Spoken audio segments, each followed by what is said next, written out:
ndifuna ndikuuzeni abale anga okondeka, zimene mwadusamo 2020, zimene mwadusamo moyo wanu, Mulungu sakudabwitsa.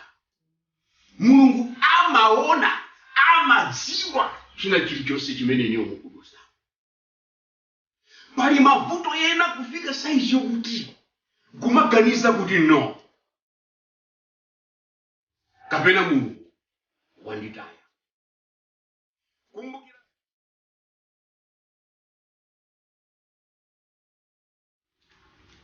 Hallelujah. Amen.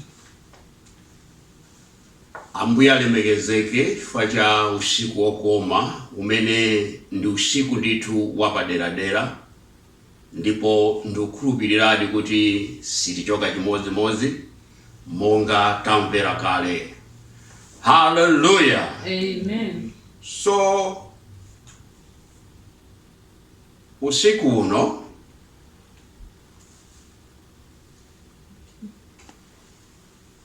pali zambiri zimene Mulungu atikonzera. Hallelujah. Amen. Tauzeni aneba kuti musagone. Usiku uno kuli zambiri. Usiku uno kuli zambiri. Hallelujah. Amen. Ndifuna ndithokoze nonse amene mwachoka madera osiyana-siyana, mabranch osiyana-siyana, komanso ena onse amene mwabwera kuti tidzakhale limodzi. Ndipo ndikufuna tisanapite patali tigaone mawu amene Ambuye atipasa, omwe tichoke nawo chaka cha 2020 ndikukalowa nawo chaka cha 2021. Hallelujah. Amen. Uthenga umene Ambuye apereka, umene tichoke nawo 2020 kukalowa mu 2021, ndi mutu wake chozizwisa chakhumi. Chozizwisa chakhumi. Tiwerenge kuchokera m'buku la Exodo chapter 12, ndipo tiwerenga verse 29 kulekeza 36. Exodo 12 verse 29 kulekeza 36. Ndipo panakhala pakati pa usiku, Yehova anakantha ana oyamba onse a dziko la Aigupto, kuyambira mwana woyamba wa Farao wakukhala pa mpando wachifumu wake, kufikira mwana woyamba wa msinga ali mkaidi, ndi ana oyamba onse azoweta. Ndipo Farao anauka usiku, iye ndi anyamata ake onse ndi Aigupto onse, ndipo kunali kulira kwakukulu mwa Igupto, pakuti panalibe nyumba yopanda wakufa mwemo. Ndipo anayitana Mose ndi Aaroni usiku nati, ukani, tulukani pakati pa anthu anga. Lero usiku uno chija chimasausa, chija chimampana, chiyankhula mawu kuti tulukani, mukani. Hallelujah.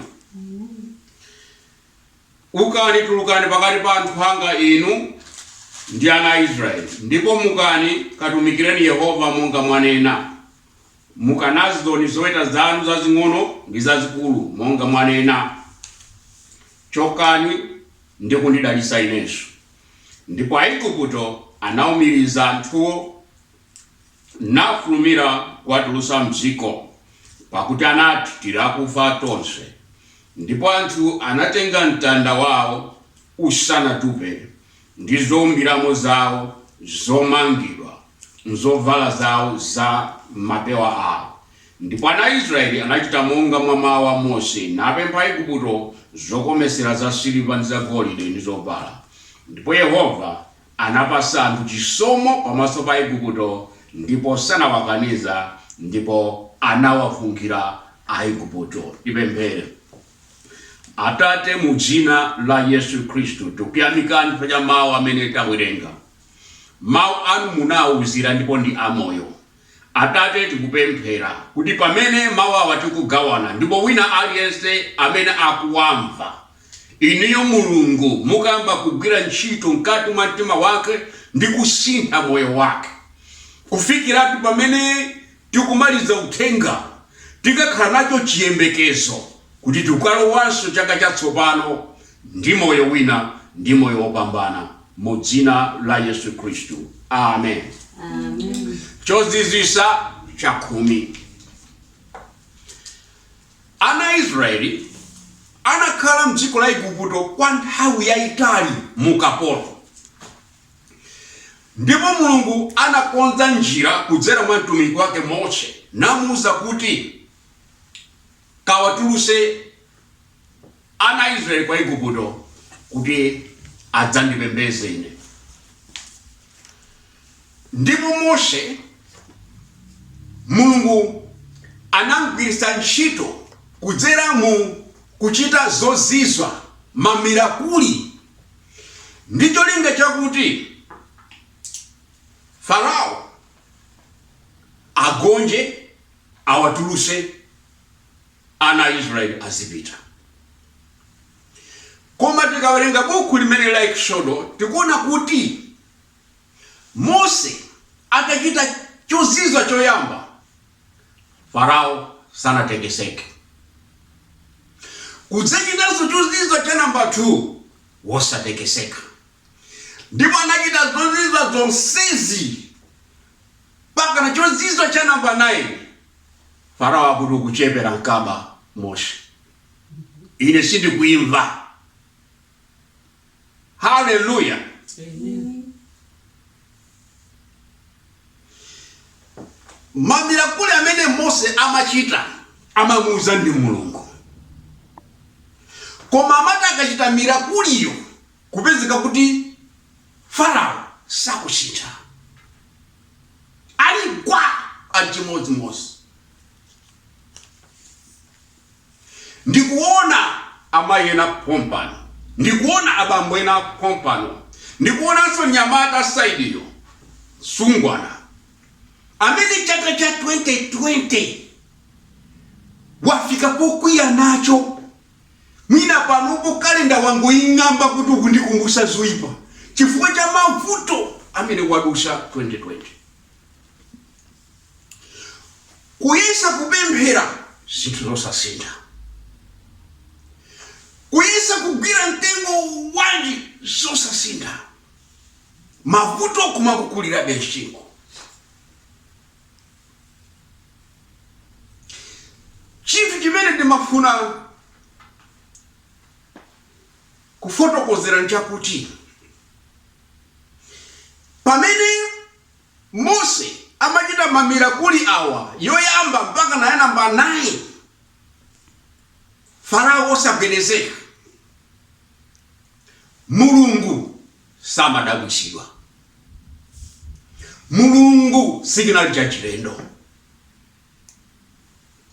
Ndikutha kumona Mose akusanzika ana Israeli chifukwa ana Israeli anatopa atuluka polo, anafika potopa, ndipo maso awo anali kwa atsogoleri. Ndikutha kumona Mose akusanzika kwa ana Israeli do Mulungu ndayankhula naye akuti ndikachite chozizwa ichi, ndipo Farao atiusana. Ndipo ndikutha kuona ana Israeli akukonzeka kumanga takatundu tawo musalu kutani, kukonzeka kuyika zimene zapa ulendo kuti asogolera kuti lero kuti ulendo ulipo. Koma akamabwera Mose ndikutha kuona ana Israeli akufusa, asogo tinyamuke, kusa kuti ndo Farao wauma mtima. Hallelujah. Amen.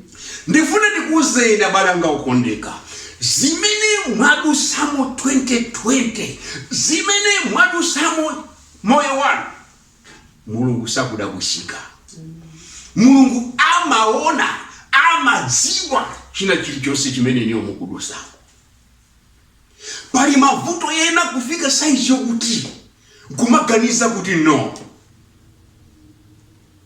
kapena Mulungu wanditaya. Kumbukirani Yesaya 49 verse 14 mpaka na 16. akuti Mulungu sangataya ana ake. Yesaya 49 verse 14 kulekeza 16. Koma Zioni anati, Yehova wandisiya ine ndipo Ambuye wandiyiwala ine. Kodi mkazi angayiwale mwana wake wa pabere, kuti Yesu angachite chifundo mwana wombala iye? Inde awa angayiwale, koma ine sindingayiwale iwe. Taona ndakulembera iwe pa zikhato za m'manja anga. Makoma ako alipo masiku onse pamaso panga. Mulungu akuti mzimayi sayiwala mwana wake woyamwa. Koma ngakhale mzimayi atayiwala, ineyo Mulungu amene ndinakuitana ninuyo singakuyiwale. Ndimakuganizirani, ndimakuonani nthawi zonse.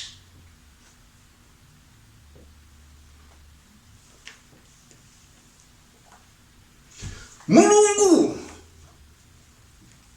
akudziwa chimene mukudusa. Pali mavuto ena monga tanenera mumafika saizi kuti Mulungu anditaya, mavuto okuti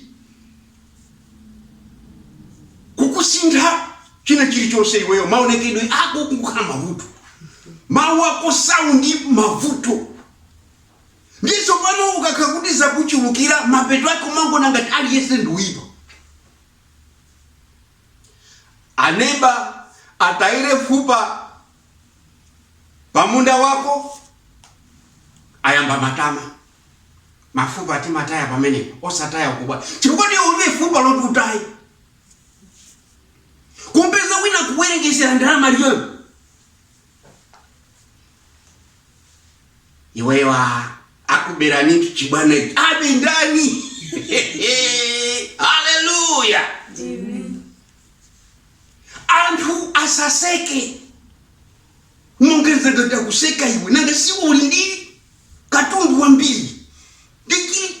Suchedwa kuvunduka, mati kuvunduka, kapena kuvundumuka, suchedwa kuvundumuka. Chifukwa wasenza zambiri. Anthu akukamba zawo. Iwe basi chwe kwena nokumbali. Sisi kukukuza. Tauze nanzano kuti chaka chino anthu angesaba matama. Hallelujah. Amene usakhala matama kumechoti muli nazo. Fanda nomati matama kumechoti ulibe iwo linawo. Ndipo takuyankhula mwa matama. Iye chikwankhula mwa matama koma linazo. Hallelujah. Amen. Yakona nthawi kuti anthu achise kundifya matama. Koma tisali ya matama kuti koma ndimene zilili ndaliso wanani wachuluka ulusefukira. Hallelujah. Amen. Nthawi zonse maunenera kutuluka chaka ndi chaka, maunenera kutuluka koma phindu lake kwa ife hayi. Kumafika society kuti iya asikunenera uchaka chino usakhalepo. Choirisula ndithandiriya unenera ukhalako. Baka kumafusa kuti aya chono Ebeneza manena uja Ebeneza ake wa COVID yemweyo wa COVID yo Ebeneza nanga thandizo libwere wenji balibe vuto. Ebeneza kubwera COVID mumwemu akudusa ndi COVID akubwera kuna Ebeneza akudusa sanga ime yayi. Hallelujah. Amen. Abale okondeka Mulungu amadziwa. Chifukwa mukawerenge Exodus chapter 3 verse 19 mpaka na 21.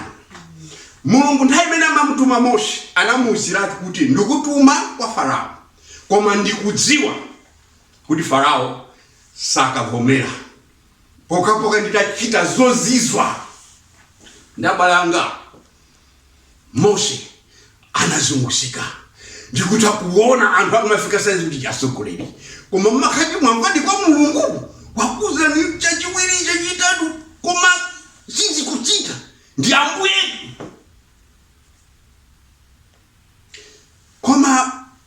yanga okondeka, mawu amene tawerenga lero ndi pamene Mulungu atamaliza zozizwa 9 anachita chozizwa cha namba 10 chimene Farao sanachiperere. Farao kuti ayese muno gada kuti ichi ndicho zizwa cha namba 10. Ndifuna ndikuuze mwadusa muzambiri koma usiku uno Mulungu akupanga chozizwa cha namba 10 chimene Farao sachiyankha. Chozizwa chimene chocho chikachitika usiku uno iniyo 2021 musintama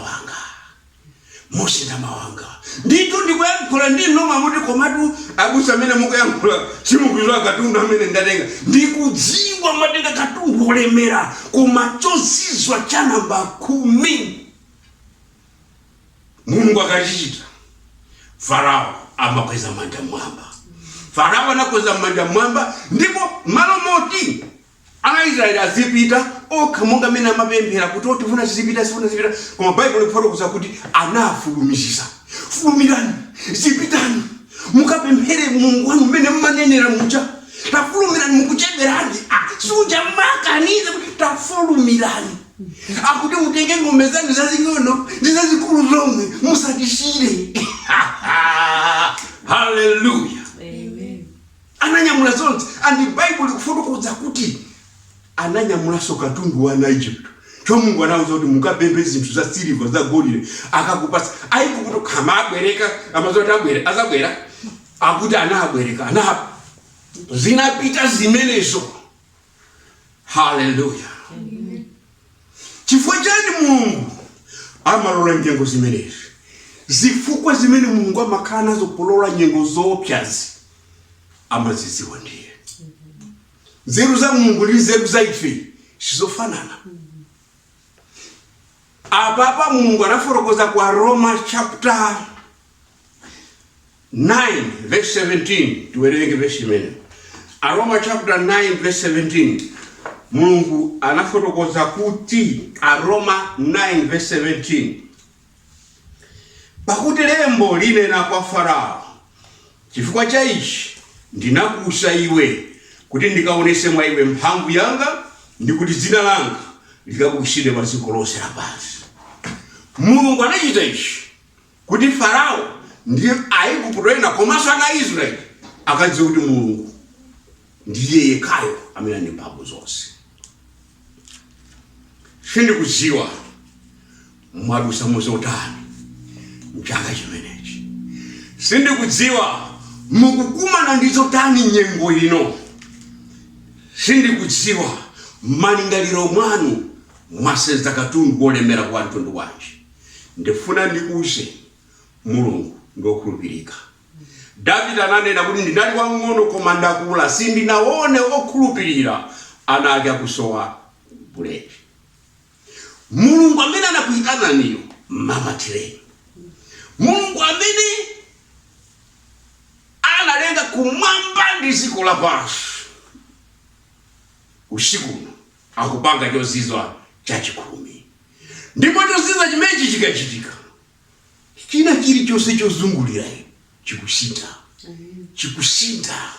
Munyamuka usiku wake omwe uno umene mumuke mu dziko lina limene Mulungu anakupanga. Hallelujah. Tate ntimirire kuti atithokoza Ambuye komanso tipemphere. Yesu inu ndi moyo wanga ine. Inu ndi moyo wanga ine. Yesu inu ndi moyo wanga ndetu. Yesu ndi moyo wanga. Yesu ndinu thandizo langa ine. Ndinu thandizo langa ndito. Ndinu thandizo langa ndetu. Yesu thandizo langa. Yesu ndipo dalira banga ine. Ndipo dalira banga ine. ndipo dalira panga ndithu. Yesu Dalira panga. Pamene inuyo mwalandira chodziso chimenechi cha namba 10 chimene Ambuye achichita pa moyo wanu, mukusuntha mukupita stage ina, mukusuntha mupita kalasi inake, ndi kuzuzula machitachita onse a mdierekezi, zotchinga zake zonse mu dzina la Yesu Khristu zikugwada pansi pa maondo a Ambuye wathu Yesu Khristu amene ali mfumu ya mafumu. Ndipo kuti inu usiku uno mukuzingidwa ndi ulemerero wa Mulungu umene unazinga na Israeli. Anapita ku Aigupto ngati akapolo, koma anatuluka ngati mafumu, atasenza katundu wambirimbiri. Ambuye akudalitseni pamene tikupitirira kukondwerera usiku umenewu womaliza chaka cha 2020 komanso kuyamba chaka chatsopano cha 2021. Amen. Amen.